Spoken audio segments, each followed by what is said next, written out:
Olá, tudo bom com você? O meu nome é Bels Barbosa, esse é o Bels is Reading e essa é a minha tentativa de manter um canal no YouTube. Eu tô aqui, e você provavelmente logo vai notar que quando esse vídeo começar de verdade ali, para além das introduções, eu tô numa luz diferente, né? Assim, é o mesmo ambiente, eu inclusive tô com a mesma roupa, mas não se iluda. Eu sou a Isabel da edição, voltando aqui para corrigir um erro grave que eu cometi. Eu gravei esses vídeos com dois propósitos. Gravar eles tanto pro TikTok, onde eu já tenho um canal há mais de um ano, quanto para o YouTube. O problema é, eu nunca fiz a introdução do vídeo pro YouTube. Então, inúmeras vezes você vai me ouvir falando, tem resenha aqui no canal, lá no TikTok. Tem resenha aqui no canal, esse vídeo tá disponível. Não tá, gente, desculpa. Erro de principiante. Eu assumo os meus erros, por favor, me aceitem mesmo assim. O que eu devia ter feito era ter gravado um vídeo inicial, contando pra vocês quem eu sou, há quanto tempo eu leio, que tipo de livros eu gosto, fazer uma dessas book tags, assim, sabe, muito famosas no YouTube. O problema é que eu não tive paciência pra fazer nada disso. Eu juro, eu vou colocar minha cabecinha no travesseiro, eu vou refletir e eu vou me consertar. E eu vou fazer exatamente o que é necessário, gravar um vídeo introdutório aqui pro canal. Mas, como eu já gravei um vídeo em formato horizontal, como já tem conteúdo, pra que eu vou desperdiçar, na verdade? Fica aí com o meu primeiro vídeo aqui pro canal, falando sobre as minhas leituras de janeiro. Sim, o meu primeiro vídeo vai ser um wrap-up. Vai ser eu contando pra vocês o que eu li no mês de janeiro, né? Os livros que eu li no mês de janeiro. E eu também devo postar as minhas leituras de agora, de fevereiro, também pra vocês. E, assim, se você se interessar pelo meu jeito louco e caótico, fica por aqui, sempre vai ter conteúdo. Agora fica com a louca que gravou mais cedo e esqueceu de se apresentar. O primeiro livro que eu li em janeiro foi o Coser das Pedras, O Roer dos Ossos, do Patrick Torres. Esse daqui já tem resenha aqui no canal, vocês já sabem como eu me senti sobre esse livro, o soco que foi ler essa coisinha pequena, porém extremamente potente, maravilhosa. Recomendo demais. Foi a primeira leitura do ano e abriu assim meu ano com chave de ouro, gente. Foi incrível, foi sensacional, recomendo demais. A minha segunda leitura de janeiro, eu não tenho uma versão física para segurar aqui e mostrar para vocês, porque infelizmente esses livros ainda não estão publicados aqui no Brasil. O meu segundo livro de janeiro foi Black Sun, da trilogia Between Earth and Sky, da Rebecca Rowan Horse, que eu li, porque está disponibilizado ali naquele maravilhoso aplicativo que eu já fiz assim 800 mil propagandas aqui no canal, no Storytel, né? Esse era um livro que fazia parte dos meus 24 livros para ler em 24, né? Como eu já tinha comentado em outro vídeo, sobraram 2 livros e eu li os 2 no mês de janeiro, e um deles foi Black Sun. Black Sun também já tem uma resenha aqui no canal. Não tem uma resenha em vídeo, mas tem uma resenha, né, contando, destrinchando pra vocês tudo que eu achei sobre o livro. Foi assim, maravilhoso, 5 estrelas. É uma fantasia inspirada nos povos ameríndios. Muito, muito próximo, assim, nossa, no contexto brasileiro. A gente consegue sentir uma inspiração indígena. Afinal, a própria Rebecca é uma mulher afro-indígena e muito do que ela escreve bebe na cultura que nos abrange, né, como latinos-americanos e principalmente pessoas que possuem essa ancestralidade. 5 estrelas, maravilhoso. Serapis Shala, donas do meu coração, absolutamente tudo. A minha terceira leitura do mês de janeiro foi parte de uma das poucas metas, objetivos, desafios, digamos assim, que eu tenho para o ano de 2025, que é o Buzzword Challenge. O Buzzword Challenge é uma iniciativa da Lala, essa pessoa maravilhosa aqui, do Books in Lala, que é uma pessoa que eu sigo no YouTube desde que eu voltei a ler literatura ocidental, assim, as recomendações maravilhosas, resenhas incríveis, super recomendo. Se você gosta de consumir conteúdo internacional, né, livros internacionais, o canal da Lala é maravilhoso, é uma fonte sensacional. E ela, há anos, já faz o Buzzword Challenge, que é basicamente, todo mês, existem prompts com palavras em específicos ou com imagens ou coisas relacionadas à capa do livro para você participar. Esse ano ela tá fazendo novamente, tanto para capa quanto para palavras.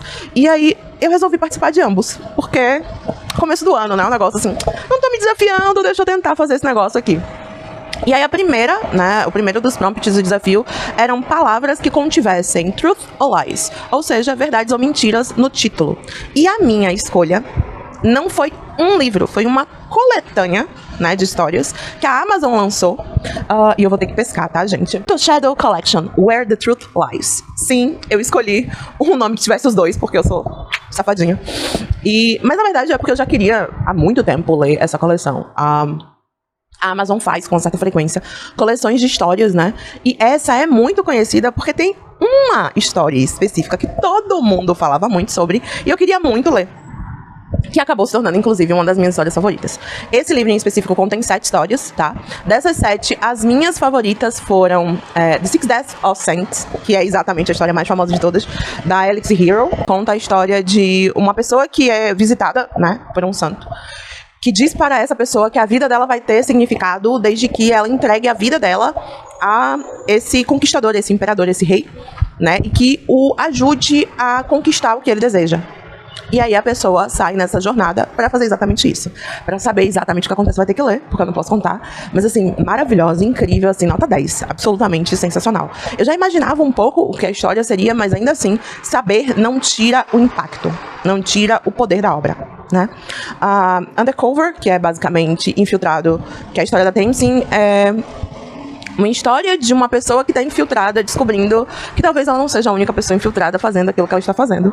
E a história é muito estranha e divertida e meio nojenta e gostosa, né, de se consumir. Muito assim, a cara de algo escrito por Tenzin Muir. Se você leu Gideon Anona, você sabe o tipo de escrita dessa autora. Sou apaixonada. E a Veronica J. Henry foi a minha descoberta, porque eu não conhecia, nunca tinha lido nada dela. Elixir Hero também não, né? Elixir Hero ou Elixir Hero? Não sei dizer, você pode me corrigir qualquer coisa. Candles Are Burning, né? Que é a história da Verônica, sobre uma viúva que perde o esposo. Eles moram em Savannah, nos Estados Unidos, e algo ruim está acontecendo, né? O marido dela queria se mudar do lugar muito rapidamente, meio que com a cabeça cheia de informações do irmão, né? Ali viajando na ideia que o irmão passou para ele. E ele queria muito se mudar e a mulher não queria exatamente. Quando ele sai efetivamente para tentar convencer ela disso, ele acaba falecendo. E aí a gente acompanha como essa viúva vai lidar com a situação, né? Lidar com a morte do marido, lidar com cuidar da filha, lidar com a possibilidade de não ter mais um trabalho, de não ter mais uma casa. E a gente acompanha toda essa história, né?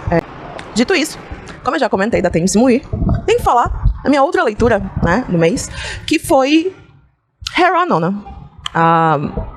Eu já comentei aqui mais de uma vez, já comentei no Instagram, já comentei na página da editora e continuo reclamando, porque a Alta Novel não publicou ainda a sequência de Gideon Anona, que é a Hero Anona, né? Deve ser o nome que vai ficar aqui no Brasil, eu não tenho certeza. Afinal, o livro não está publicado. Mas, assim, eu não sei se eu já comentei isso com vocês. Eu tento, quando eu começo uma série de livros, uma série de fantasia, ler pelo menos um ao ano, né? Porque eu sou péssima em dar continuidade às minhas sequências. Eu sou ótima em começar livros novos. Ótima. Eu olho para um livro, pode ter certeza, eu vou gostar dele se ele for uma fantasia que precisa ler 50 livros. Com certeza. Mas eu tenho um gravíssimo problema em continuar as leituras, em ler as sequências. Então, no ano passado, eu estabeleci como meta ler pelo menos uma sequência de cada um dos livros que eu estava lendo. Para que vocês tenham noção, nesse exato momento eu acredito que eu tenho 23 séries em ativa. Sim, 23 séries de livros. É muita coisa, é muita coisa. Uma delas eu pretendo terminar esse ano. É muito vergonhoso falar assim, eu tenho 23 para ler e uma eu pretendo terminar esse ano. Eu sou muito vergonhoso. Mas é quem eu sou, tá? Me aceitem assim. Então, como eu acabei de dizer, eu tenho 23 séries de livros aí que eu tô lendo. E eu tava tentando ler pelo menos um livro de cada série por ano. Ano passado, eu fui muito bem nisso. Eu li vários livros. Eu comecei várias séries também. Mas eu li vários livros que faziam parte dos livros que eu já estava lendo, né?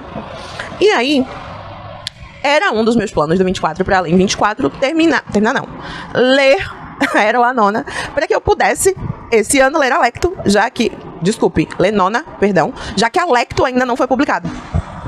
E eu fui e não li ano passado. Mas eu li agora em janeiro. E como é uma sequência, eu não posso falar muito sobre. De novo, Gideon Anona, Lésbicas Necromancers no Espaço. Uma literatura assim, incrível, maravilhosa. A escrita da Tenzin é sensacional, é absurda. É muito divertida, é muito engraçada, é muito gostosa. É mergulhar num universo completamente diferente de tudo aquilo que você já viu. Eu recomendo, assim, demais. Mas eu não tinha o livro físico pra ler, eu não pude comprar porque não foi publicado. E aí eu acabei lendo em audiobook pelo Storytel, né? Os 3 livros estão disponíveis no Storytel. E, de novo, Storytel pela milésima vez me patrocine. E foi uma experiência maravilhosa, incrível, sensacional. Eu amo a Gideon, amo a Hero, sou absolutamente apaixonada pela escrita da Tenzin. E com isso eu finalizei as minhas dívidas, quer dizer, vírgula, eu finalizei as dívidas do 24 para ler 24. As minhas dívidas reais de 2024 ainda contavam com tecnicamente, tá, gente?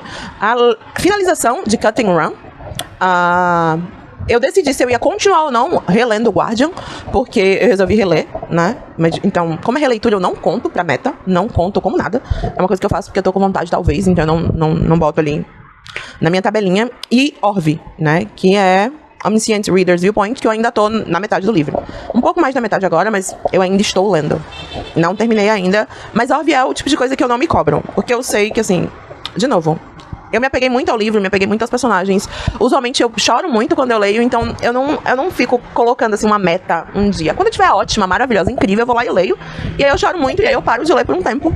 E assim um dia eu vou terminar o livro. Não me cobrem, não quero saber. Não me contem seus problemas, eu já tenho os meus. E aí eu li Cut and Run.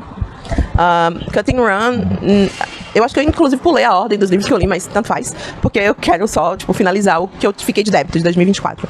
Eu finalizei Cut and Run, que eu tava, sei lá, eu tinha lido uns 30% do livro. E eu gosto muito de livro investigativo, né? Vocês já passaram algum tempo aqui no canal, vocês devem saber. E principalmente é meio que o meu guilty pleasure ler livros de investigação que sejam boys love, ou MM, né? Os livros que são de garotos que se amam. E aí eu sempre leio, gosto bastante. E Cut and Run, da Abigail Rox e Madeleine Urban, é um dos primeiros. Ele é muito antigo, ele é ali do começo dos anos 2000, né? Muito famoso, não sei se é exatamente um divisor de águas, digamos assim, mas era um daqueles que, se você gosta do gênero, você tem que consumir. Então eu fui lá e fiz o meu dever de casa e finalmente eu li o primeiro livro. Entretanto, eu não gostei. Assim, quando eu dei a nota, eu dei 3, e agora, quando eu fui escrever um pouco a pauta do vídeo, eu fiquei pensando, falei, isso aqui tá com cara de 2,5.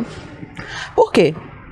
Assim, gente, o relacionamento dos dois tem química? Tem, né? Os personagens têm ali o romance deles, tem uma química, não vou lembrar o nome dos personagens, inclusive. A Isabel da edição coloca aqui em cima, ou aqui do lado, né? Tem bastante espaço aqui do lado, a Isabel da edição coloca aqui do lado o nome deles. Mas eu não gostei do livro em si. Porque, veja, a ideia de ler livros investigativos em que eles são ou serial killers, ou detetives, ou policiais, ou militares, é porque eu gosto do elemento investigativo. Eu efetivamente gosto de acompanhar o caso, de ver as pessoas esmiuçarem ele, investigarem ele, descobrirem quem é que fez, quem não fez. Eu gosto disso. Então, se o romance for bom e a parte investigativa não for, fica complicado pra mim. Se o romance for muito, muito bom e tiver ali a possibilidade da parte investigativa melhorar, ok. Mas, quando você me vende um romance que é até bom, as pessoas têm química, mas que os personagens não são o meu tipo de personagem favorito, eles não me prenderam, eles não levaram o meu coração, fica difícil pra eu continuar acompanhando. E pra terminar de completar, vamos lá. O meu maior problema com o livro é que esses dois policiais, eles são de tipos investigativos diferentes, né? É como se eles se complementassem um ao outro. O problema é que, para que isso aconteça, eles precisam ser minimamente inteligentes. E se eu descobrir quem era o Unaliver, né?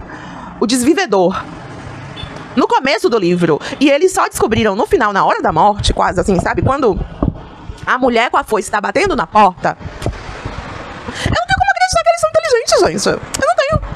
Porque tava muito na cara desde o começo quem era. Então, assim, absurdamente. Eu tive o mesmo problema com esse outro livro aqui. Obrigada. Isso. O casal também não tem lá essa química toda. E, ou melhor, até tem uma certa química, mas não tem, assim, as qualidades que me fazem gostar do casal. E eles não são inteligentes o suficiente pra peitar aquilo. Tipo, o desenrolar do caso não é inteligente, o jeito que foi escrito não me pegou, e eu descobri muito antes do que era necessário, porque tava na cara, porque não foi bem escrito, porque não foi bem fundamentado, porque a investigação não foi legal. E aí, não tem como, eu não vou continuar com a série, né, eu li o primeiro e já vou meio que abandonar. Tem vários outros livros desse tipo, então não vou sofrer, mas vou ficar devendo esse aí. Por fim, eu ainda tenho mais 2 livros, né, o primeiro deles é a segunda parte do Buzzword Cover Challenge, porque um deles é o Buzzword Title Challenge, né, no caso, que foi o Truth and Lies, que eu já comentei, e o Cover Challenge eu li The South Grows Heavy, da Cassandra Clare, desvira brinco, que é um livro de terror estranhozinho, muito estranhozinho, foi assim, a coisa mais estranha que eu li esse ano, e provavelmente só não deve ganhar porque em outubro eu vou ler minha cota ali de livros de terror, mas foi um livro bem estranho, que é um livro em que uma sereia está sendo levada por um plague doctor para ser estudada. E aí a gente vai acompanhando eles nessa viagem, passando por vilarejos, conhecendo pessoas, etc. O livro é estranho, a escrita é bonita, mas eu não gostei. Não foi pra mim. Pode ser pra você. Não vou dizer que o livro é ruim. Não achei que é ruim, tá? Eu só achei que não é um livro pra mim. Pode ser um livro pra você. Fica aí a minha indicação. Se você gosta de literatura de terror, principalmente, assim, as coisas estranhas, com escrita bonita, The Salt Grows Heavy, Cassandra Clare. Deixa eu beber uma água pra falar do último livro. O último livro que eu li em janeiro foi o último volume, quer dizer, penúltimo, último da história completa, mas penúltimo porque o último volume são os extras, do Dan May, de sci-fi, First Interstellar Guide. Não vou conseguir falar o nome do autor, da autora. É esse aqui que você tá vendo. Ou aqui desse lado. Essa é a capa do livro. Esse é o nome do autor. Muito obrigada, Isabel, da edição. O livro basicamente se passa numa federação interestelar, no qual a humanidade está dividida em 3 tipos de pessoas. As pessoas normais, que não possuem poderes e habilidades. Os guias, que são seres que se desenvolveram mentalmente. Eles possuem a capacidade de visitar a mente dos outros, manipular a mente dos outros. Eles são divididos entre ataque e cura, ou ataque e defesa, tanto faz como você preferir. Eles têm tanto o poder de curar, quanto de tratar, quanto também de atacar mentalmente as pessoas, né? E os sentinelas, em alguns universos que se fala do Guideverse, as pessoas também chamam esses sentinelas de Espers, né? Nesse caso, os sentinelas, eles possuem habilidades físicas desenvolvidas. Então eles têm todos os 7 sentidos, né? Visão, audição, tato, super desenvolvidos. Eles têm força, né? Muito maior, muita velocidade. Eles conseguem coisas que um super-humano, né? Um ser com poderes teria. E aí a humanidade está subdividida nessas 3 categorias. E a gente acompanha a história do Yuhan. O Yuhan é um super guia, tá?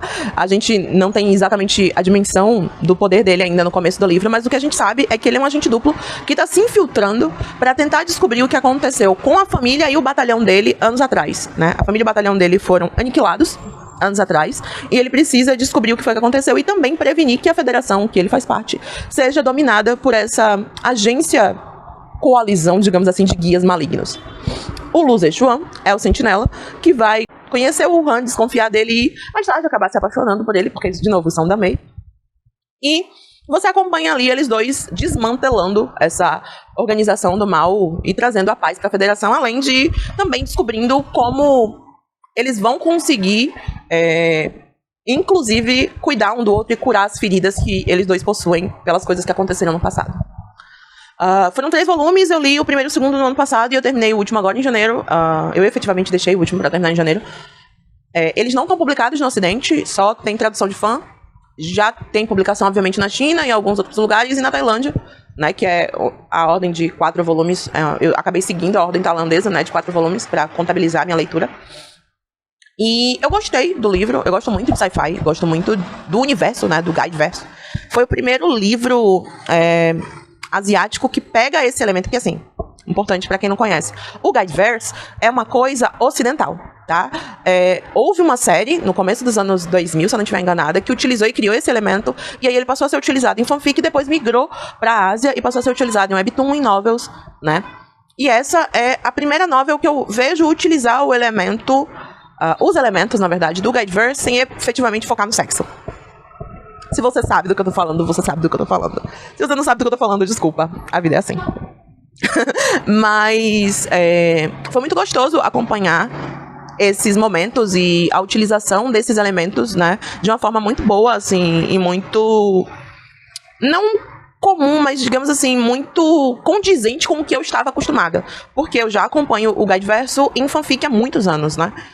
Desde que eu comecei a ler fanfic, eu conheci os elementos e eu gostava muito. A ideia de você poder se interconectar com alguém num nível mental e fazer com que o balanceamento entre o poder mental e o poder físico de 2 pessoas diferentes trabalhem juntos, isso seja utilizado em áreas investigativas, para salvar pessoas, ou qualquer outro tipo de esfera, assim, eu sempre achei muito legal, e sempre gostei muito de Guideverse por isso.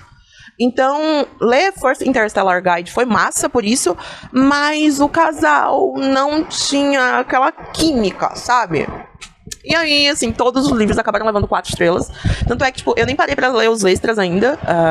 Acabei deixando pra lá, pra ler depois. Porque, apesar de ter gostado, não é um casal que eu fiquei, ai meu Deus, eu quero ver eles namorarem, casarem, terem filhos. Não. Eu preferi ver eles desmontando a Federação Maligna do que ver eles de romance, porque eles não me atraíram nesse sentido. Então é isso. Esses foram os 7 livros que eu li no mês de janeiro. O nome de todos esses livros vai estar na descrição, caso vocês desejem. É isso. Espero que vocês tenham gostado desse vídeo. Um beijo e até a próxima.